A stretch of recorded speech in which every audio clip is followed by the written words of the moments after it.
Am I the idiot for being a stay-at-home parent and going back to school? My wife has an incredible work ethic. Neither of us is college educated but managed to be professionally successful the majority of our adult lives. My wife has worked since she was 15 and really defines herself by the work she accomplishes. She worked right up until she gave birth even though she didn't really need to. We had been planning for her being at home and my job had amazing insurance so the hospital bills were manageable. After our daughter was born my wife went back to work after about 2.5 months. She was going crazy being at home with the baby all the time. I was working from home full-time. My job was very demanding and I had a lot of clients. I was unavailable from 8 until 6 every day. This was hard for my wife. I was technically home but really needed to focus on my job so there wasn't much help. I instead took on dinners and laundry and cleaning, and whenever the kiddo woke up at night I was the one that got up to let my wife sleep. We were both incredibly sleep deprived. That's just how it goes with newborns. When my wife went back to work we couldn't afford childcare and my wife essentially said, "You're home, you're on deck." I went from working 50 hours a week to working 50 hours a week while taking care of my daughter full-time. My work suffered, my relationship with my clients suffered, my marriage suffered, and I was still getting up at nights because my wife would just sleep through our daughter crying.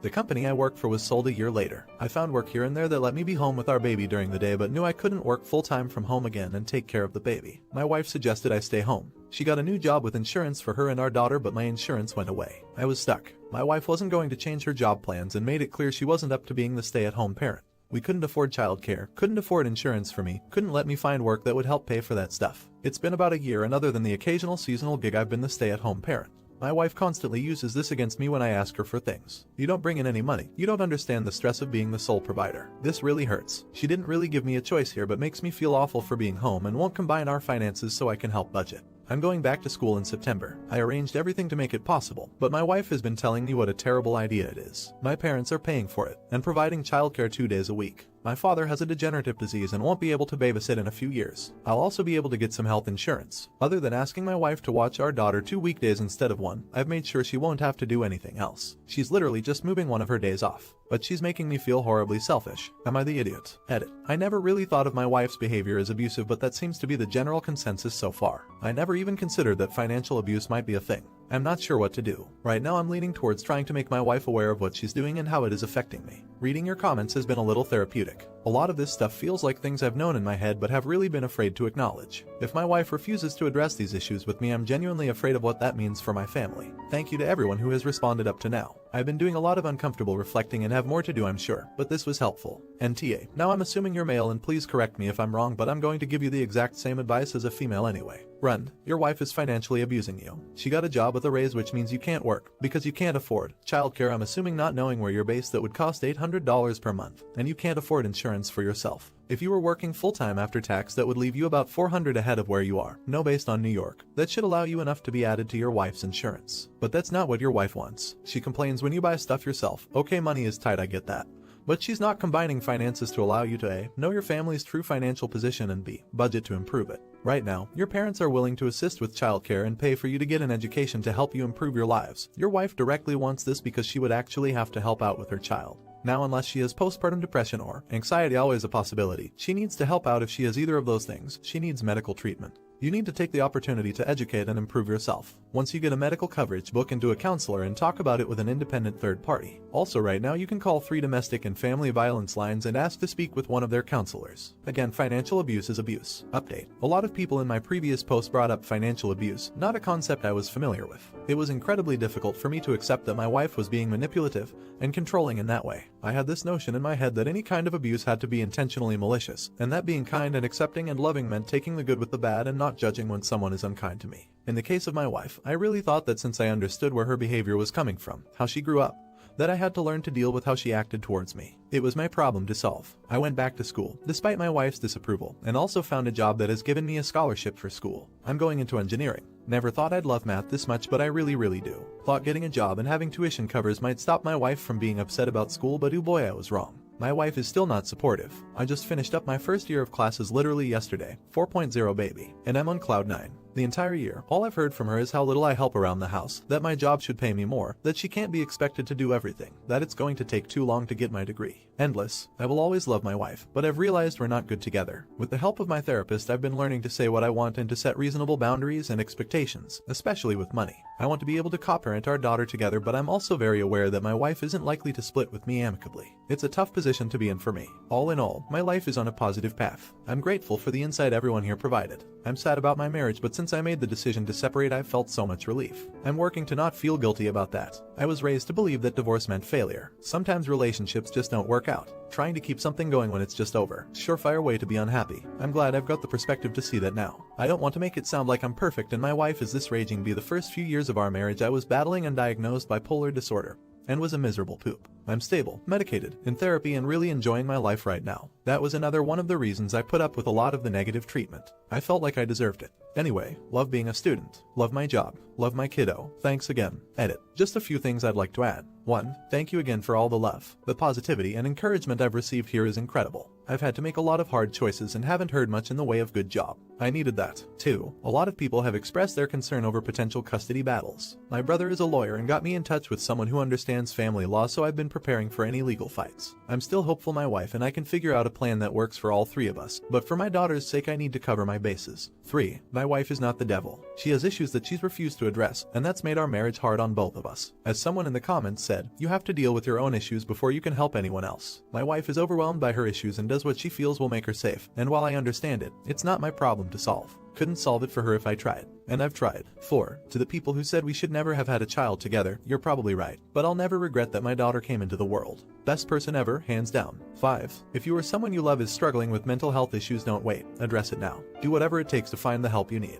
It will only get harder to deal with if you wait. Not the idiot. Your wife sounds terrible and you will be so much better off divorced and in control of your own life. Make sure you document everything about how you have been the primary caregiver to your child and your wife has complained about having to parent even just 2 days a week. You will need all the documentation you can get for a custody battle. Not the idiot. Congratulations. I bet it feels amazing to get validation through school and good grades. Happy for you that you're going for your own future regardless of the obstacles. It's only going to make you even happier in the long run. Divorce in your case means that you're on different paths and aren't compatible anymore. Should he divorce his wife? Let me know in the comments. Now, am I the idiot for refusing to get along with my father's GF and by doing so, preventing them from moving in together? Some background info. My mother, 37, had me, male 20, at 17. She was never a mother to me and I was raised by my grandparents and later my uncle, 34. When I was 8 my grandma got sick and my uncle, who was 22 at the time, started taking me in and I moved in with him full-time at 12. I only saw my mother for family events and she was always criticizing me. How I looked, my hobbies, what I liked. By 14 I refused to talk and or see her. When I was 18 my uncle proposed to legally adopt me. I decided to go see my mother one last time to inform her and have some closure. During this talk she told me my father's name.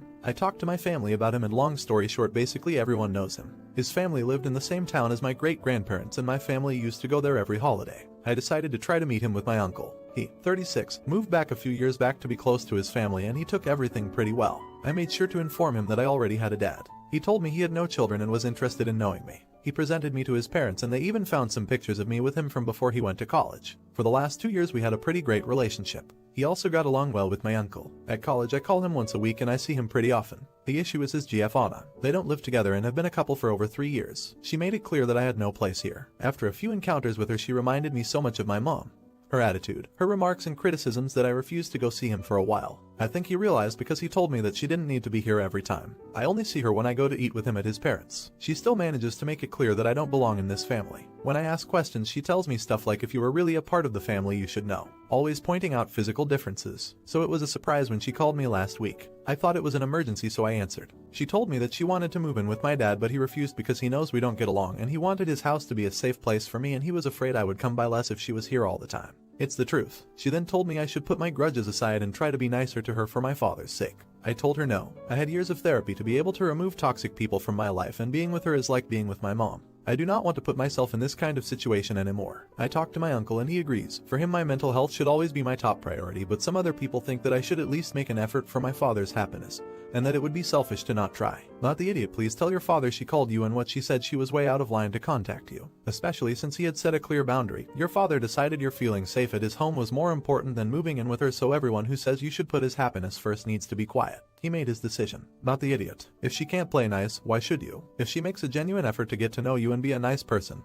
then you should try to. But if she is going to continue to make you feel unwelcome, no effort is needed. Update. After reading your comments I realized what the issue was. When I explain my family situation to people, a lot of them, not close friends and immediate family, say the same thing. How lucky I am to have a bio dad who wants and agrees to spend time getting to know me. how grateful I should be, etc. My bio dad or his family never made me feel like that. But I guess that after hearing a lot of people saying it, it kind of got to me, and I realized now that I was restraining myself to not disappoint him. I guess in my mind I had to work and be nice to have his affection because I did not deserve it. You can blame my bio mom for that. Anyway, after realizing that, I also realized that I never told him and his parents how his GF was treating me, and I also realized she was smart enough to do it when they were all out of earshot. I am a non-confrontational person, and I was scared to say everything at once to my bio dad, and I was afraid to not be able to properly express everything I wanted to convey. I talked to my uncle about it, and he proposed to make an appointment with a therapist to have a kind of family session so it would be easier for me to express myself. We did it before in our family, and it helped me a lot. We talked about it to my bio dad, and he immediately agreed. He could sense that something was off. Anyway, during the session I kind of exploded. I started talking and couldn't stop myself. At first I felt that it made no sense because I was saying everything and nothing at once, but luckily the therapist helped a lot. We all had a very long talk and put everything on the table. My bio dad had no idea that it was this bad with his GF, and he was really appalled and remorseful for not realizing it. Something that angered him and my uncle a lot was the comment about me not looking like my dad, which I never took notice of because it's true. My mom and uncle are half Filipino, and I took everything from the Filipino side except his dimples. Apparently the comments about me not being part of the family was because of my racial background. So yeah, on top of everything, she was racist. All of this happened last month, and since then he broke up with her, and I try to be more honest about what I feel without being afraid of what he thinks. He also proposed to continue family therapy if I feel like it would help me talk about certain topics. This relationship is still a work in progress, but honestly I feel very good about it. And some of you asked, but yes, my uncle adopted me when I turned 18. So again, thanks for all your help and your kind words. I was really expecting to be called an idiot when I wrote the original post. Not the idiot. So, you saved yourself from an awful situation, your bio dad and your relationship, and your bio dad from continuing a horrible relationship, all by communicating. I hope that you know how brave that was and now have learned how powerful communication can be, but that it will always turn out that way. But it definitely won't if you don't try. So many hugs to you for doing the difficult, but right thing. Hugs to your dad, uncle, but that's semantics. He's done a great job raising you, and to your bio dad.